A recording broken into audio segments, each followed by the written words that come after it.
नमस्कार। खेत खजाना यूट्यूब चैनल में आपका स्वागत है। आज भी हम सरसों के विषय पर ही बात करेंगे। सरसों के लिए अब बहुत ही महत्वपूर्ण समय आ रहा है, क्योंकि बहुत लंबे समय से बहुत से किसान भाई और बहुत से व्यापारी भाई इस बात के लिए चिंतित हैं और सवाल करते हैं कि सरसों के भाव अब कितने होंगे और किस तरह से ये सरसों का भाव आगे बढ़ेगा और कैसे इसका व्यापार और कामकाज चलेगा। इस पर चर्चा करने से पहले सिर्फ आपको दो छोटी सी जानकारी ये देना ज़रूरी है कि सरसों के जो भाव हैं पिछले एक हफ्ते से या 10 दिन से थोड़ी सी रफ्तार पकड़े हुए हैं। हालांकि बीच में कभी कभार थोड़ा ब्रेक आता है, 100 रुपये डाउन जाती है, 50 रुपये डाउन जाती है, अगले दिन वो ठीक हो जाती है।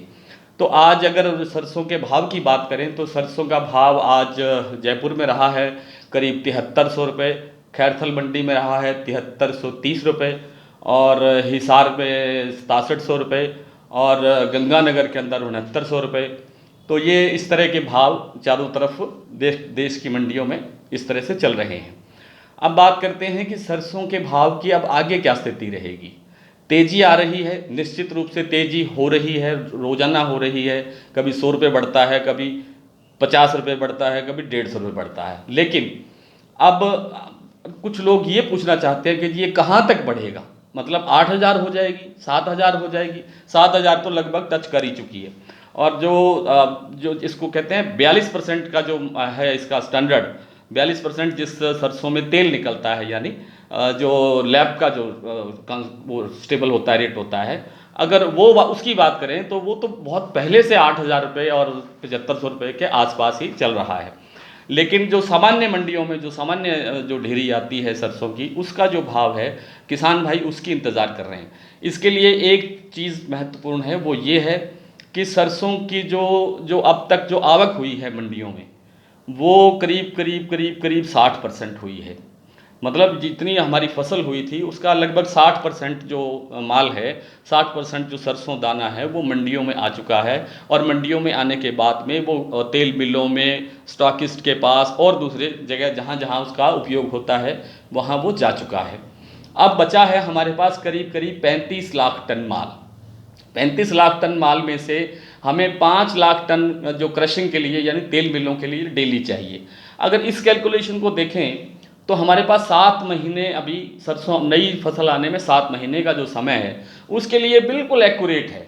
यानी 5 लाख टन डेली चाहिए और इतने टाइम के लिए हमारे पास 5,000 टन, तो इतने टाइम के लिए हमारे पास लगभग सरसों अवेलेबल है। इस हिसाब से देखें तो सरसों में जो नई तेज़ी देखने को मिल रही है वो बहुत ज़्यादा लंबी नहीं चलेगी।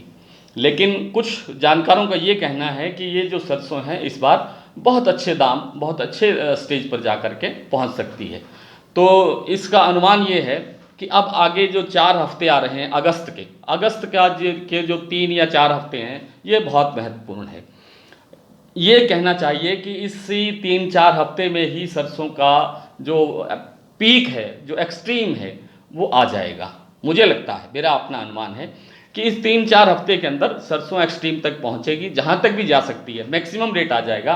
और उसके बाद शायद एक बार इसमें एक बड़ा ब्रेक, एक बड़ा डाउन आ सकता है। बड़े डाउन का मतलब ये है कि 200, 400, 500 रुपये तक भी डाउन जा सकती है। अब ये कहना तो मुनासिब नहीं है कि ये 5000 पहुँच जाएगी या 6000 वापस पहुँच जाएगी, ऐसा संभव नहीं है। भाव यहीं रहेंगे, लेकिन 500 की जो कमज़ोरी है वो भी बहुत बड़ी कमज़ोरी कहते हैं, बहुत बड़ी गिरावट कहते हैं। लेकिन उसके बाद जैसे नवंबर आता है, दिवाली के बाद की जो पोजीशन बनती है, फिर हमारे पास फिर सरसों की किल्लत पैदा होने की संभावना बनेगी, क्योंकि अभी पूरा त्योहारी सीजन पड़ा है। अगस्त के बाद में त्योहारी सीजन में भी इसकी सरसों की जो लागत है वो बढ़ती है, सरसों तेल की लागत बढ़ती है। सरसों से इस बार रिफाइंड ऑयल भी बहुत ज़्यादा बना है, तो इसलिए भी सारी तरफ से लागत बन रही है।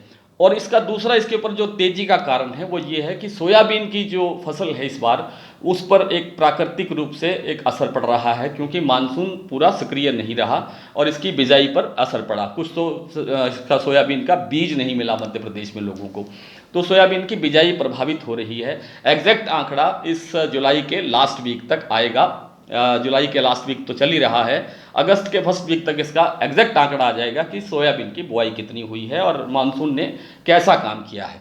उसके बाद ही सही फैसला होगा। लेकिन जो अगस्त का महीना है ये सरसों के व्यापारियों के लिए, किसानों के लिए बहुत महत्वपूर्ण है। इसमें बहुत सतर्कता से, सावधानी से आपको चलना चाहिए। मुझे लगता है कि अगस्त का महीना सरसों के लिए बहुत ही शानदार रहने वाला है और सावधानी पूर्वक रहने वाला भी ज़रूरी समझा जाता है। नमस्कार।